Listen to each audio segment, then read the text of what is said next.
नमस्कार दर्शक बंधु एसएन न्यूज ओडिशा रे पुणी थोड़ा आपको स्वागत। दर्शक बंधु ये आम पहुंचाई बर्तमान सतलोक आश्रम दालाना धाम जहाँकि सत रामपाल जी महाराज बध दिवस उपलक्षे 3 दिन महासमागम आयोजन होती। एटी ओडिशारू किसी श्रद्धालु मैंने उपस्थित होती पचारि बुझा से एत दूर कहीं आसबार उद्देश्य कौन ए विषय में जाना। तो आम सहित जो अच्छा सर नमस्कार आज्ञा। नमस्कार आज्ञा।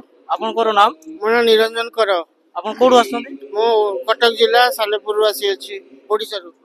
ओडिशा कटक जिल्ला रो आछंती। तो ओडिसा रे भी गोटे हमर धाम अछि जहाँ नाम पुरी धाम पुरी बोली कुआ होछि।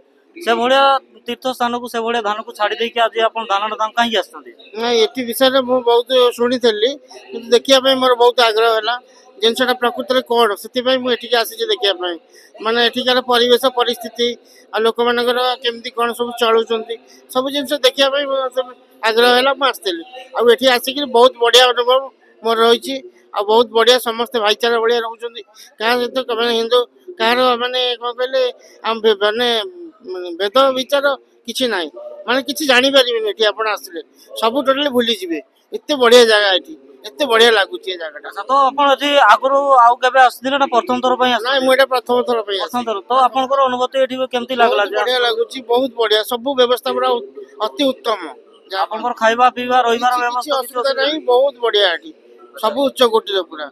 तो आज जो दर्शक मैंने देखुंत आप कौन मेसेज दवा? नहीं मुझे मेसेज देवाक चाहूँगी जे एभलिया स्थान पूरा स्वर्ग ठारू आउरी बढ़िया पूरा आम जमी परमात्मा पाखे पूरा पाइचु ये आउ अलग जगह मुझे देखी बहुत प्रकार डिस्टर्बांस होची कोटी गोटे गला बेलू कोटी किए क्या माने छोटिया कम गोटा कला बेलू तादर अनेक प्रकार सब व्यतिक्रम आसुच्ची मुझे देखुची एत लोक आसुच्च किए केते शांति श्रृंखला खाई पीके जाऊँ सब कम पूरा माने अति श्रृंखला सहित माने गोटे बड़ प्रॉपर गाइडेंस चली किसी असुविधा ना सब सुविधा आज्ञा बहुत बढ़िया लगुच रही इच्छा हो जब जावाक इच्छा हो छाड़ी।